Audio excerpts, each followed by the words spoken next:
સુરેન્દ્રનગર જિલ્લાના Limbdi railway station પાસે એક યુવાનને ઢોર માર મારવામાં આવ્યો હોવાનું સામે આવ્યું છે, જેને લઈ યુવાન ઇજાગ્રસ્ત થતા તેની સારવાર અર્થે લીંબડી સિવિલ હોસ્પિટલ ખાતે ખસેડવામાં આવ્યો હતો। ત્યારે આ બાબતે ખાસ કરીને વાત કરવામાં આવે તો યુવાન જયદીપભાઈના જણાવ્યા પ્રમાણે જયદીપભાઈની પત્ની રેલવેમાં કોન્ટ્રાક્ટ બેઝ પર નોકરી કરે છે અને છેલ્લા 1 માસથી બંને પતિ પત્ની વચ્ચે તકરાર ચાલી રહ્યો છે। ત્યારે જયદીપ પોતાની પત્નીને સમજાવવા આશરે રેલવે સ્ટેશન ગયો હતો, ત્યારે કોઈ વાંક ગુના વગર બે રેલવે કર્મીઓ દ્વારા તેને ઢોર માર મારવામાં આવ્યો હોવાનું જયદીપ દ્વારા આક્ષેપ કરવામાં આવ્યો હતો। ત્યારે ઢોર મારમાં ઇજાગ્રસ્ત થતા જયદીપ સારવાર અર્થે લીંબડી સિવિલ હોસ્પિટલ ખાતે દોડી આવ્યો હતો। ત્યારે આ બાબતે લીંબડી સિવિલ હોસ્પિટલ ખાતે MLC નોંધાવવા પામી હતી અને આ બંને શખ્સો વિરુદ્ધ ફરિયાદ નોંધાવવા પોલીસ સ્ટેશન ગયા હતા। ત્યારે આ રીતે ખોટી રીતે માર મારવાનો આક્ષેપ જયદીપ દ્વારા કરવામાં આવ્યો હતો।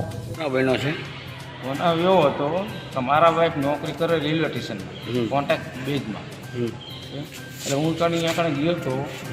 એટલે મારા વાઈફ હારે મારા મનેથી બનતું નહોતું 15-20 દી, એટલે સ્વતઃ મતલબ મહિનાથી તો એ બે માણસ હતા પોલીસવાળા, રેલવે પોલીસવાળા, 2 જણા મને લઈ ગયા અને મને લઈ જઈને અંદર રૂમમાં પૂરી અને મને આવી ત્યાં ઢોર માર બારીનું।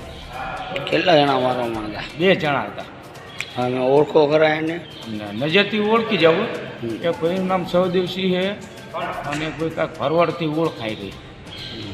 કેટલા વાગે બનાવ બન્યો? બનાવ બન્યો તો લગભગ 3-3:30। એટલે ક્યારે? ગઈ રાતની? જય રાત ગઈ રાતે। તો તમે અત્યારે દિવસમાં નહીં, જય રાતે બન્યો તમે અત્યારે હલો આવ્યા? કોણ? તમે? હું તારે હતો જ બહાર ને ફરક કર્યો હતો એ લોકો। એવું હતું? હા, એટલે ગોધી રાખ્યા હતા તમે? હા। Bureau report CN24 news.